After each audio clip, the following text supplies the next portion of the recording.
Hello everyone, welcome back to Gastronomy News. My name is Priscilla and today we're going to be talking about a country that you may not be familiar with, which is South Korea. South Korean food is very particular, but it has something in common with Mexican food, which is spiciness. They often make a lot of ferments. The most popular one is kimchi, which is a ferment based on chili flakes, some vegetables like garlic, onion, radish, carrots, and also scallions.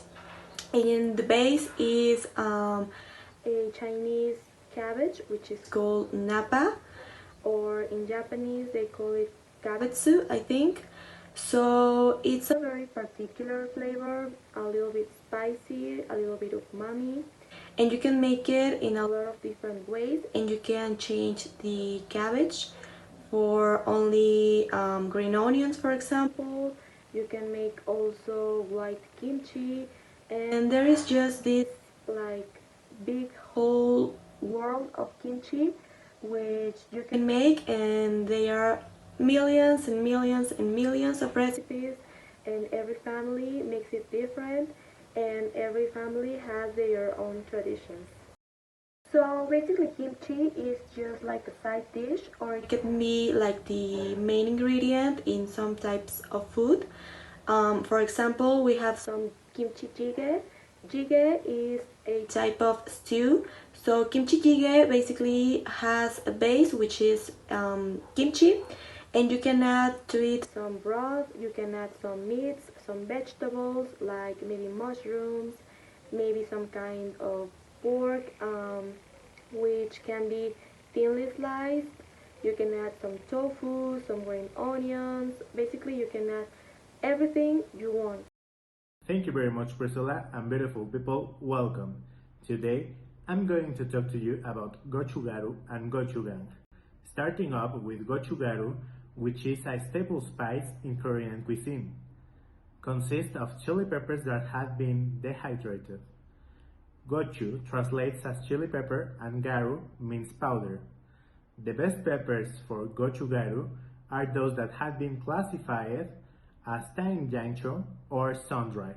Now we have gochujang, which is a thick, sweet and spicy paste made out from fermented soybeans, glutinous rice and salt. The traditional way to make gochujang is by letting outside the preparation to start a process of fermentation which could be from 2 weeks to many years. To continue, we have here in the studio another expert which is about to present us another dish. So let's go there. Thank you very much, Memo. We are already in the middle of the program, and the truth is that I already got very hungry, and it will still make me hungry with these dishes. Check this. Now I will tell you about jigae. Soup in Korea can be larger categories into 4: cook, tang, jigae, and yeongol. These are based on the different methods in which they are prepared, how they are served and eaten at the table. Jigae is thicker than soup. Jigae contains more solid ingredients than cook.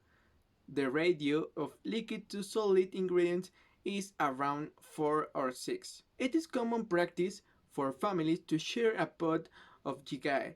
At restaurants, at dinners, can order individual portion of jigae to be eaten alone. A complimentary pot of jigae is often served at barbecue restaurants with each order of rice. Now kimbap. Kimbap translates to sea wheat kim and rice bap, and it is definitely not Korean sushi, as some may describe it. Yes, it's technical rice wrapped in seaweed with fillings, but the comparison stops there. Kimbap's ingredients are distinct and particular to the dish: marinate vegetables, fried eggs, ground meat, and fish cake, to name a few. After the fillings are prepared, they are rolled up in rice and swept on a bamboo mat.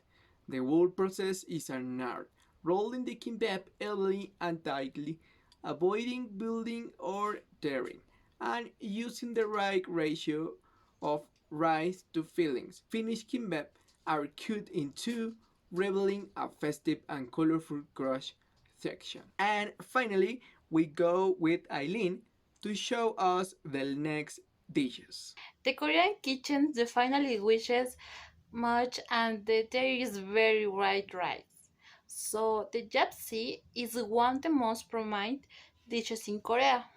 Has its mind of glass noodles that are made with potatoes and vegetables of many colors and which will season meat, which is the usually service, has a garnish but also beet service on the beet of rice as main dishes.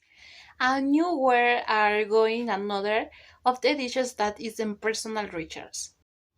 The nandu is a dish consumed by Korean families and the beginning of the lunar year, according to tradition, for the health and well-being of the home.